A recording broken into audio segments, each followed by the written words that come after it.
Hey everyone, today I'm breaking down my tournament run with Dragapult Charizard. Now I'm going to show you the two key matchups for this run, one where the deck absolutely shines and one that was really close, and I'll break down exactly what went wrong. But to start off, I will say I went 1 win, 3 losses in this tournament, which is pretty bad, but I did learn a lot from it. So I chose to take Pult Zard because I haven't really taken a real meta deck to a tournament yet. So with me constantly taking rogue decks, I wanted to change a pace, especially with it being a last minute tournament. Now, and if you have seen my video on Pult Zard that I posted Monday, then you'll notice that there's a couple big changes from the deck list. But for those that don't know exactly what Dragapult Charizard does, it revolves around Dragapult EX to do 200 damage with its second attack and 60 damage as spread to the bench to be able to weaken and start getting early prizes. And then it transitions to the Charizard engine to be able to one-shot anything else at the very end of the game. And the changes that I had made from my previous list is I took out a Monkey Dory and a Counter Catcher, and I replaced them with a 1/1 line of the Toedscruel. Now, and the reason why I did this is because the big decks that I was afraid of were Goldango and Raging Bolt, because they're one-shot heavy decks. And the Toedscruel line actually allows us to be able to have a fighting chance in those and make it that much harder for them to take 2 prize knockouts back to back, because we do have high health Pokemon that we're relying on. Now, after the tournament, I do still think that the right choice was putting in this Toedscruel line, but by taking out the Monkey Dory, I did really feel that. So if you decide to play this deck and you can find space in it, I would definitely put back in the Monkey Dory over something. Now we'll go straight to the games, but before we get into the first game, I want to ask that you guys please hit that like button and subscribe. I do post every Monday, Thursday, and Saturday, so I hope to see you guys at those videos as well. Now, and without further ado, on to game number 1. Alright, so game number 1 is against the Ho-Oh Armarouge that we actually won against. So here they start off with a Charcadet, they also got down the Iron Bundle, they do get a Wellspring down, and they had the Luminous Energy, or the Prism Energy, to actually attach to it. And they do get the Nest Ball off of their new Carmine, which means that they get access to Ho-Oh, so if they do get Energy next turn, they could actually hit us with the Wellspring if they get the Armarouge to go along with it. So here, our hand was actually looking really good. So we're going to be able to get this Buddy Poffin and this Air Balloon. Here, I'm just looking through my deck, seeing exactly what I got and what I could use. So we are just going to Buddy Poffin down 2 Dreepy. That way then, if they want to get rid of it, they have to boss one of the Dreepies in order to get rid of both of them. We also attach the Fire Energy just so next turn we can attack if we get the Arven to get the Rare Candy and all that, or if we get a Rare Candy as a top deck. So here they are going straight into the Wellspring, and they're just going to Sob, so that means that they didn't have the Armarouge, so they couldn't get the early attack. Here we are going to play the Fez that we top decked. We do have the Air Balloon that we could use later on. It doesn't really help us right now. That's why we searched it out, just to be able to get it out of our deck and thin our deck a little bit. Here we are just going to Arven. We can get the Rare Candy plus the TM Evo. And with the Ultra Ball, we can actually get rid of the Iono and the TM Evo. We get the Dragapult, so we can at least guarantee one of those are down. And that actually helps us a lot. Now, and we're not going to be able to swing with Dragapult this turn, so we're just going to hit them for 10 damage and Itchy Pollen lock them this turn, and that's going to help us a lot in our next turn. So here they do play down the Stadium, and if they have a manual attached, they can knock out the Budew, plus if I were in their shoes, I would go after our Charmander. That way then we have to bench another one if we want to actually do stuff. They do have the manual attach, so they can do just that. They actually have the boss as well. So here they can actually pull up either Charmander or Dreepy, be able to knock out both of those and stop me from having access to another stage 2 line. So that does set me back quite a bit. They get the first 2 prizes of the game as well. So here on our turn, we have a lot of work cut out for us. So we top deck a Iono, which is actually really nice here. So we could just Iono right now, get 6 new cards, and then see 3 more with Fez, but I kind of want to do Fez first. I want to see exactly what we had at the top of our deck real quick, and see if there's anything that I really want to Iono away. So here we could Hilda just to get the Luminous, because we really need a Luminous. There is 4 left in the deck, so we are just going to Iono and hope that we hit. We hit it, that's perfect. That's super risky, so personally looking back, I think I probably would have just used the Hilda there if I were in that position again. Just to guarantee that we're able to get this first knockout and be able to get rid of that Charcadet before they can get it into an Armarouge. But here we got lucky with everything, so we are going to knock out both of those, getting our first 3 prizes and making it that much easier for us as well. And we did have to use our Hawlucha as well, but that's completely fine because now their Latias is down to only 200 HP, which means that if we get a boss, we can guarantee another 2 prizes at any stage of the game.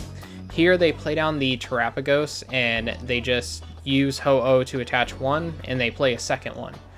And then they do the research, so that now they're seeing a fresh 7 cards.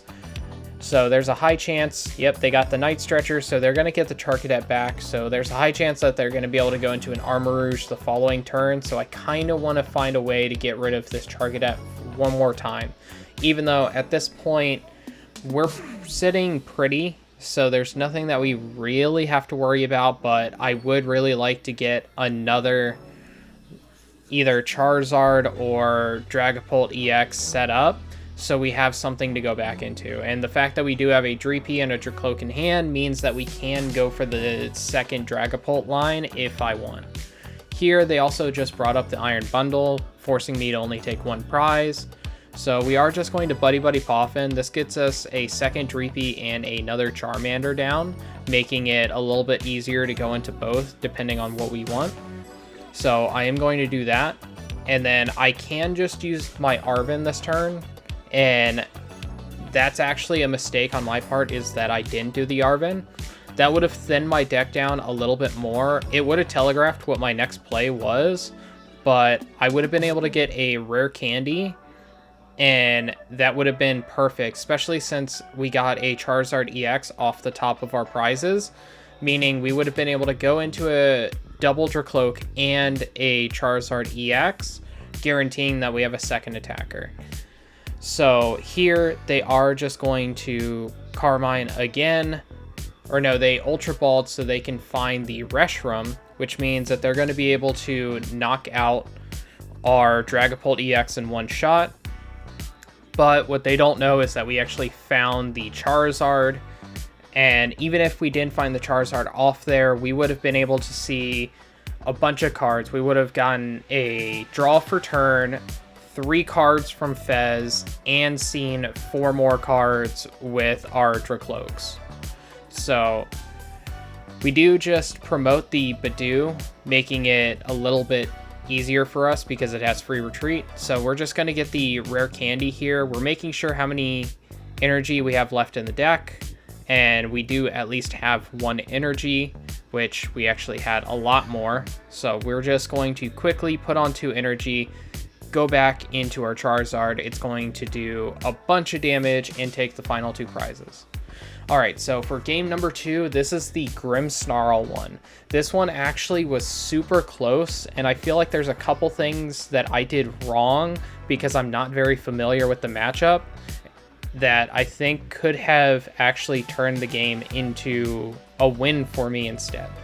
So here we are just manually attaching. We have the Unfair Stamp, which is our A-Spec in our hand. That's actually going to be really good in this matchup later on as something that we can easily get with a Arven to put our opponent down to 2 cards before we have to start using our Ionos. And we also, speaking of Arven, have it in our hand along with the rare candy. So we also have the Ultra Ball, so we can get a early attack if we really want depending on what we want to attack with first. So the way that our hand is looking, we would probably go with a early Charizard EX, just so we can be able to knock something out. And here they did get double Frostlass down, so they're going to start dealing a ton of damage over time with all of that. And we do the Artisan. We're looking to see exactly what all we have left in deck. We only have one Dragapult EX and two Charizard EX, so we're going to be having to rely on our Charizards to kind of carry us in this game until we can find that second Dragapult. So that is one of the difficulties with this deck, is we're running so many stage 2s that it makes it really difficult to have a concise game plan of always going into this stage 2 and then following it up with this one to end the game, because sometimes you could prize both of one of the stage 2s, or sometimes you could only have one copy of it, so it makes it that much harder to find. Here we are just going to TM Evo, which again, this is the first mistake, is this TM Evo play, because if I would have just played more aggressively and went for the Rare Candy Charizard play, I would have been able to knock out the Impidimp, and they wouldn't be able to have easy access to a Grimmsnarl if they had Rare Candy Grimmsnarl, which they have the secret box to be able to find all the pieces that they need for next turn and be able to just immediately go into that. But here we do at least get a Drakloak set up, and we do have the Charmeleon, because we know that they're most likely playing a TM Devo as well, so that is one of the cards that I was afraid of, because that can easily knock out our Charmander if we did do the Rare Candy, if they just start moving a bunch of damage over to it first. Here they're putting on a lot of damage on our Drakloak, and we do have a Hawlucha, which could help us if we can get into a Dragapult and be able to attack with it this turn, but that's asking for a lot. We do have the Hilda, which can find the Dragapult, but we also need to find a Charizard EX at the same time. So here we are just going to get the Dragapult plus the Luminous, because we can actually get that set up right now.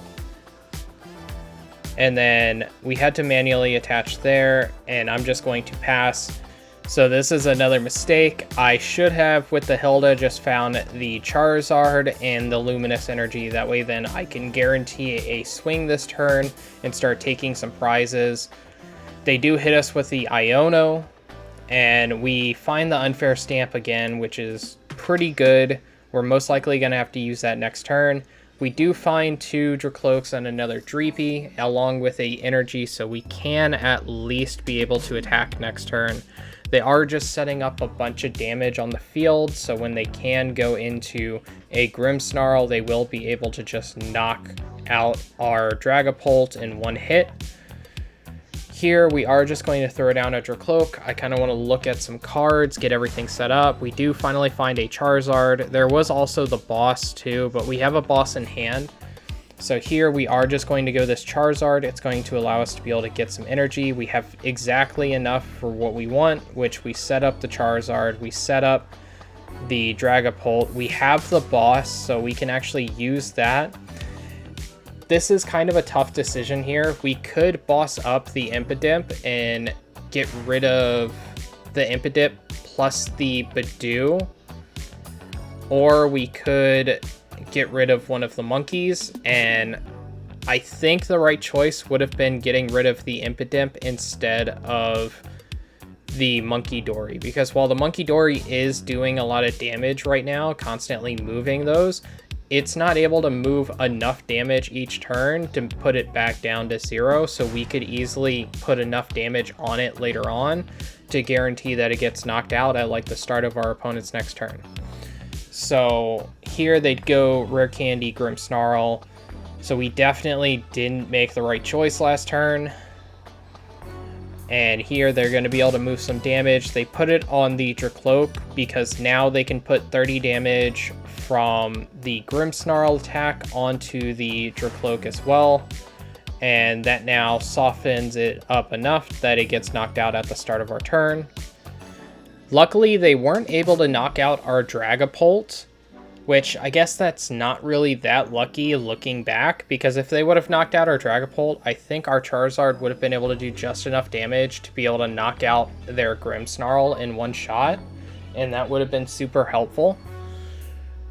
Here, though, our hand is looking okay. We can get this Arven, which can get us the Ultra Ball that we need, plus a Air Balloon. This thins the deck out a little bit, and while we do have the Drakloak in hand, we could just set up for a Dragapult play if we really wanted to. And that could be very helpful on the following turn, because we know that this Dragapult is getting knocked out. So here we are just going to put a bunch of damage on the monkey, making it, I think, get knocked out. Yep. So the monkey gets knocked out here. We take another prize. We're down to 3 prizes. We do set up enough to be able to potentially get a knockout for game next turn if we can get another Dragapult set up. Here they're bringing up the Charizard. So they do play the monkey and get an energy on it, so they're able to move a little bit of damage, get the knockout on the Dragapult, and they will be able to start getting a bunch of damage down on the Grimsnarl as well. So my thought process going into this turn is I kind of want to get into a Dragapult, and that would just win us the game.